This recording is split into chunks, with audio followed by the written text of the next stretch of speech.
Tout sur elle. Tout sur elle. Tout sur elle. Tout sur elle. Tout sur elle. Tout sur elle. Tout sur elle. Bienvenue dans Tout sur elle, un podcast sur la santé physique, mentale et sociale des femmes, pour les femmes et celles et ceux qui les entourent. Bref, c'est pour tout le monde, c'est un podcast d'Anna Roy. Salut Anna. Salut Nina. Anna, tu es sage-femme depuis plus de 10 ans, t'as écrit plein d'ouvrages sur la santé des femmes et la maternité, dont C'est ma grossesse aux éditions L'Iconoclaste. Aujourd'hui, on va parler de grossesse, mais de grossesse un peu particulière, celle qu'on appelle gériatrique. En général, on sait que gériatrique, ça veut dire vieux ou vieille, mais pour la grossesse, la vieillesse, ça vient très très très tôt. Ça commence à quel âge ? Alors d'abord, il faut quand même dire que le terme gériatrique n'est pas un terme qui est usité. Je ne sais pas comment il est arrivé dans le langage courant, mais en tout cas, moi, je ne l'ai jamais entendu, par exemple, prononcer entre soignants, jamais. Mais c'est marrant. Ça, c'est la première chose à dire, quand même. Moi, je connais des gens qui ont eu des grossesses, des femmes après 35 ans, vu que c'est après 35 ans que c'est considéré comme gériatrique, à qui on a dit « vous avez une grossesse gériatrique ». Je trouve ça vraiment aberrant. Bon, on reviendra peut-être sur le terme. Quoi. Bah, tu peux y aller sur le terme. Hein. Bah, c'est aberrant. Enfin, je veux dire, c'est une stupidité confondante, ce terme de grossesse gériatrique. Parce que ça veut rien dire. Bon, ce qui est sûr, c'est que ça commence à 35 ans. On sait effectivement qu'à partir de 35 ans, les risques augmentent. Les risques de développer une pathologie qui est liée à la grossesse, plus de diabète gestationnel, plus de prééclampsie, plus d'anomalies aussi chromosomiques. Plus on augmente en âge et plus on a de risques, par exemple, d'avoir un fœtus qui soit atteint de trisomie 21. Enfin, bref, c'est vrai qu'il y a une augmentation des risques, ça c'est incontestable. Mais de là à dire gériatrique, ça me paraît quand même... Ce qui est étonnant, c'est que du coup, comme c'est une barrière de l'âge, ça donne l'impression que du jour au lendemain, tu passes d'une catégorie à une autre, quoi. Comme s'il y avait un vieillissement d'un coup. Voilà, et c'est pour ça que c'est absolument stupide, parce que, en fait, là, on parle de grandes séries statistiques, c'est-à-dire on sait qu'à partir de tel âge, les risques sont augmentés. Mais moi, je suis pour une médecine de l'individu, même si les études scientifiques nous sont très utiles, je pense qu'il faut rester dans une médecine de l'individu. Et cette médecine de l'individu, elle dit quoi ? Elle dit que si on est en très bonne santé, qu'on n'a pas de problème de santé particulier, on peut très bien avoir une grossesse qui se passe extrêmement bien à 46 ans. J'en ai suivi, j'en ai vu. À l'inverse, on peut avoir 20 ans, être dans un mauvais état de santé, avoir une grossesse très compliquée alors qu'on n'a que 20 ans. Donc l'âge est un des facteurs qui peuvent compliquer une grossesse, mais en tout cas, ce n'est pas le seul, c'est ça qui est important de retenir.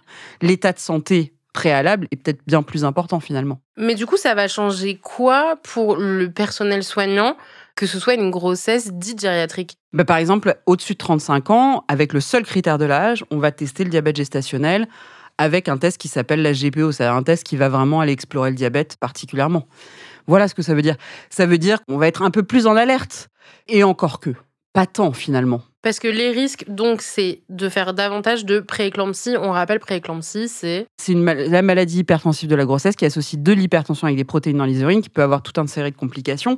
Mais ce qui est clair, c'est que même de manière générale, l'âge augmente le risque de mortalité périnatale, ça augmente le risque de morbidité, c'est-à-dire d'apparition de maladies. Ça, c'est incontestable, et les chiffres le disent. Mais il ne faut pas faire peur aux femmes. De toute façon, leur faire peur, ça sert à quoi ? Je ne sais pas. Mais ce qui est sûr, c'est que, voilà... Ce qui est sûr, c'est que je sais pas ce que je voulais dire. Ce qui est sûr, c'est que ça représente des risques de tomber enceinte après 35 ans. Enfin, ça augmente certains facteurs de risque, c'est ça ? Ça augmente des risques, mais on a la chance d'être en France, dans un pays où il y a une médecine qui est tout à fait magnifique. Et donc, de toute façon, vous serez surveillé comme n'importe quelle grossesse, peut-être un petit peu plus parfois, et ça se passera bien.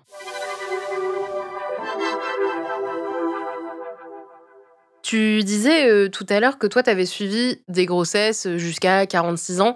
Je sais que tu préfères la médecine individuelle, mais jusqu'à quel âge, à peu près, on peut tomber enceinte, en général ? T'aimes pas cette question, je pense. Non, j'aime pas cette question, mais pour le coup, j'ai vraiment envie de dire la vérité aux gens. La fertilité chute après 35 ans, ça c'est incontestable. Et il faut pas mentir aux femmes. Alors c'est vrai, moi j'ai eu plein de grossesses spontanées chez des patientes de 46, 48, mais j'en ai même eu une, ça c'est mon record, de 51 ans. C'est vrai, ces femmes-là existent. Le message clé qu'il faut délivrer à la population générale, c'est que la fertilité chute après 35 ans. C'est incontestable. Et c'est important de le dire. Et de dire aussi aux femmes, moi je suis hyper pour l'autoconservation des ovocytes, mais c'est pas une assurance tout risque. C'est-à-dire qu'il faut pas se dire, j'ai mis mes ovules au frais, je suis tranquille, je peux me dire, ok, je lance une grossesse à 44 ans. Enfin, faut pas considérer que les ovocytes au frais, c'est une assurance tout risque. C'est bien de le faire, mais c'est pas une assurance tout risque. Le mieux, et moi je le dis aux couples qui nous écoutent, c'est vous êtes bien en couple, vous êtes bien d'ailleurs toute seule, ou vous êtes bien, quel que soit le type de couple, vous avez envie d'avoir un enfant ensemble, pourquoi différer ? Ah, mais je le dis très humblement. C'est-à-dire que Anna, aujourd'hui, elle réarme la nation à non, elle mais toute aujourd'hui, seule. on dit, moi j'entends beaucoup de couples qui me disent non, on n'a pas la voiture, on n'a pas le taf qui convient, on n'a pas le machin, on n'a pas le ceci, on n'a pas le cela. Mais moi, je vais vous dire un truc, c'est qu'on n'est jamais prêt à avoir des enfants de toute façon. Donc, se dire que c'est conditionné à un appartement, à une voiture et à le travail exactement qui va bien, ça me semble pas valable comme justification. Voilà ce que je veux dire. Non, ça, je c'est comprends. très polémique. Hein. C'est Ouh là polémique là là parce là. que mettre au monde un enfant en n'étant pas non plus hyper sûr de son couple, Ah non, alors ça, non, attention. ouais, Non, c'est ça, plus je parle quoi. pas du couple. Si un couple va bien et qu'ils veulent avoir un enfant, pourquoi attendre? Je ne sais pas. Non, mais pourtant, tout le monde fait ça aujourd'hui. Bah parce que les gens sont de plus en plus pauvres, parce qu'ils n'ont pas assez d'argent de côté, parce que la vie c'est cher, ils se rendent compte que la crèche Non, mais c'est dur. Enfin, Et parce qu'on n'est pas assez aidé, que vraiment, Ouais. ça ajoute des difficultés aux difficultés. Je suis tout à fait d'accord. parce qu'on a Non, mais dit aux ça, gens évidemment. d'avoir des super métiers, d'être ambitieux, Bien sûr. donc ils voient pas la compatibilité des choses quoi. Bien Bon, sûr. je peux te donner toutes les excuses vu que je suis la tranche d'âge cible. Mais après, encore une fois, c'est pas parce que la masse statistique dit que la fertilité chute après 35 ans et en particulier après 40 qu'on peut pas être enceinte spontanément à ces âges-là, hein, pas du tout. On a déjà pas mal parlé de fertilité dans ce podcast, donc je vous envoie écouter les autres épisodes. Mais une chose à savoir, c'est qu'il est possible de faire un bilan de fertilité. On peut le demander à ses soignants, même si ça donne une photo de la fertilité à un instant T qui n'est pas une... Exactement. Et Témoin. là encore, ce n'est pas une assurance touriste parce que tu peux avoir, en observant tes cycles, en faisant une échographie, blablabla, une situation qui est parfaite le 12 janvier 2025. Et puis un an après, et t'en sais pas pourquoi, tout se sera déglingué. C'est pas pour faire peur aux gens que je dis ça. Mais c'est, comme tu le dis, une photographie à un instant T. C'est pas une assurance sur l'avenir. Et pareil, la congélation des ovocytes, quand on les congèle et qu'après on fait un parcours de PMA parce qu'on a des difficultés à tomber enceinte, en fait, les ovocytes congelés, c'est les derniers qu'on va en solliciter, c'est ça. C'est pour ça que c'est pas une assurance, parce qu'en général, ça vient dans un temps... Absolument. Très bien. J'ai bien écouté tout ce que tu m'as raconté au fur et à mesure des épisodes. Je deviens moi-même spécialiste. C'est pas vrai. En plus, je dis ça. Alors ça fait très, très, très rabat-joie et très méchante de dire ça, mais je m'en fiche, je le dis quand même là. Il y a énormément de couples qui ont différé des projets, ça j'en ai vu énormément, et qui se retrouvent, ça y est, on est prêt là maintenant, tout est bon, et en fait ça ne marche pas. Et qui se disent, non mais si on nous avait dit que voilà, il y avait ce risque-là, on aurait essayé bien avant. C'est pour ça que je dis ça. Parce que même après, quand on part pour une FIV ou qu'on part pour un truc de procréation médicalement assistée, c'est vrai que ça marche mieux. Plus on est jeune, mais encore c'est des séries statistiques, mais plus on est jeune, mieux ça marche. Donc... Ouais. Bon, si vous avez envie d'avoir des enfants, commencez. Et que vous êtes en couple ou pas, et que vous avez envie d'avoir un enfant, et que les conditions sont à peu près réunies...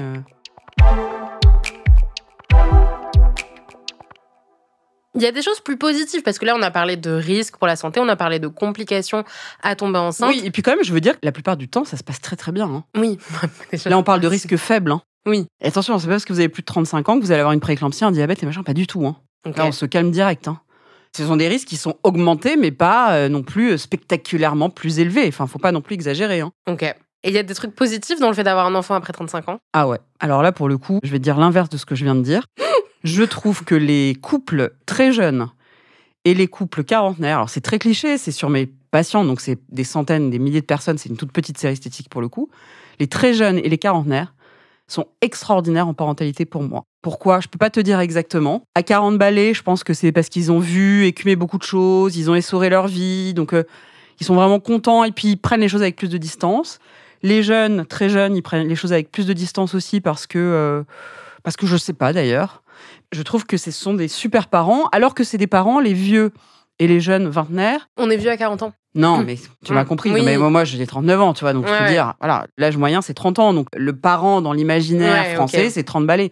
Et on est toujours là à critiquer les vingtenaires et les quarantenaires. Mais moi, je trouve que c'est au contraire, à l'inverse, des parents qui se débrouillent super bien. Okay. Et il faut vraiment les réhabiliter dans l'imaginaire collectif. Alors que les trentenaires, ils sont des super parents. Moi, j'ai été cette parent trentenaire. Ils sont quand même un peu stressés, un peu plus, je sais pas. C'est bizarre. Ils ont un désir de perfectibilité qui est plus prégnant qu'à 20 et à 40. Ça, c'est parce que toi, t'as eu des parents qui t'ont eu tard. Ouais, moi, j'ai eu des parents qui m'ont eu tard et qui avaient les choses beaucoup de distance. Mais qui étaient tranquilles. Et non, mais j'aime beaucoup aussi les très jeunes parents. Okay. Je les trouve super. J'adore les parents qui ont 20, 25 ans, j'adore. Les parents de 30 ans, vraiment, par contre. Non, mais je les adore. Moi, c'est mes patients typiques. Mais ouais. ils ont vraiment un désir de perfectibilité. Il faut réussir des enfants comme on réussit sa carrière, comme on réussit d'un. Enfin, tout ça est très rationnel et tout ça. Je sais pas ce qu'on en retire en écoutant l'épisode. Je sais pas si on a envie d'attendre ou si on a envie de faire des enfants tout de suite. Vous nous direz en commentaire quelle équipe vous êtes. Non, mais en fait, grosso modo, parce que là, je viens de contredire exactement ce que je disais il y a 5 minutes, c'est que tous les âges sont bons. C'est ça qu'il faut retenir. Et à chacun ses risques, d'ailleurs, parce qu'on a parlé de la grossesse gériatrique, mais de fait, des grossesses très jeunes, chez des gens qui ont moins de 20 ans, c'est pas sans difficulté aussi. Donc, tous les âges sont bons. Voilà, c'est ça qu'il faut retenir. Il faut juste être correctement suivi, mais c'est le cas en France. Donc, pas la peine d'en faire un fromage. Et d'ailleurs, tu parles du suivi, et je pense que le premier truc qui vient, parce qu'il y a beaucoup de gens aussi qui sont surpris d'apprendre qu'en fait, après 35 ans, on commence à peut-être éprouver des difficultés pour tomber enceinte, encore une fois, de manière générale. Et je pense que la surprise, elle vient du fait que la médecine, elle a progressé à plein d'endroits, dans plein de domaines, et que je pense qu'il y a un peu une incompréhension face à ça, c'est-à-dire on peut faire des tas de trucs, on a des IA incroyables, etc., et on n'arrive pas à aider toutes les femmes à tomber enceintes. Je pense qu'il y a un truc qui est dur à comprendre. Tu vois ce que je veux dire ? Bien sûr. Surtout que l'homme, enfin dans le sens avec un grand H, l'homme et les femmes aujourd'hui ont quand même un désir de surpuissance et de se dire que tout est toujours possible. Et qu'avec la volonté, on peut tout. Non. Ouais. Non. Il y a des histoires, en fait, où il y a des couples qui n'arrivent pas à avoir d'enfants. Non. Et c'est des histoires, d'ailleurs, qui sont souvent très, très, très, très, très, très douloureuses. On ne peut pas tout. Et c'est vrai qu'on fait croire aux gens qu'on peut tout. Et c'est pas vrai. Et souvent, quand les gens se trouvent confrontés à la maladie, mais c'est pas qu'avec l'histoire de la fertilité, des cancers, des histoires un peu douloureuses qui sortent de l'ordinaire, les gens se sont ramenés à leur finitude et au fait que on peut faire tous les progrès qu'on veut, on peut explorer tout, mais pourtant on est des fois bloqué, stoppé net. Ouais, mais tu vois, le cancer, j'ai l'impression qu'on nous dit qu'on est proche de trouver des remèdes, il y a des progrès incroyables qui sont faits. Bien sûr. Mais en fertilité aussi, attends. Okay. On était incapable d'autoconserver des oocytes il y a 35 ans. Hein. Ouais. Et les progrès sont extraordinaires. En FIV et tout, c'est extraordinaire. En fertilité, c'est extraordinaire. Est-ce qu'il y a un effort mondial pour la recherche à cet endroit-là ? Quand même, oui. Quand même. Oui, je trouve que... Alors, je ne suis pas médecin spécialiste de la fertilité, je ne suis pas non plus une sage-femme spécialiste de la fertilité, mais de fait, la recherche avance, elle avance vite et elle avance assez bien. Mais elle ne peut pas tout. Est-ce qu'elle pourra un jour tout ? Peut-être. Ouais. Mais je ne suis pas sûre que tant qu'on vieillira, je ne sais pas. Ok. Dernière question, tu utiliserais quoi comme terme, du coup, si on décide de mettre à la poubelle gériatrique ? Bon, j'utiliserai rien. Ouais. Genre grossesse. Grossesse. Ni gériatrique, ni sur le tard. Non, mais d'ailleurs, comme j'aime pas qu'on qualifie les grossesses de très jeunes femmes aussi, tu vois. Non. Pas plus que je veux qu'on qualifie les grossesses de femmes qui sont en obésité, je sais pas quoi, ou c'est une grossesse, quoi. Point. Je prends une médecine individuelle, encore une fois. Sur ces belles paroles, on vous dit à la semaine prochaine. Tout sur elle est un podcast d'Anna Roy, présenté par Nina Pareja, produit et réalisé par Slate Podcast. À la production éditoriale Nina Pareja, la musique est signée Johanna Lalonde et Victor Benamou.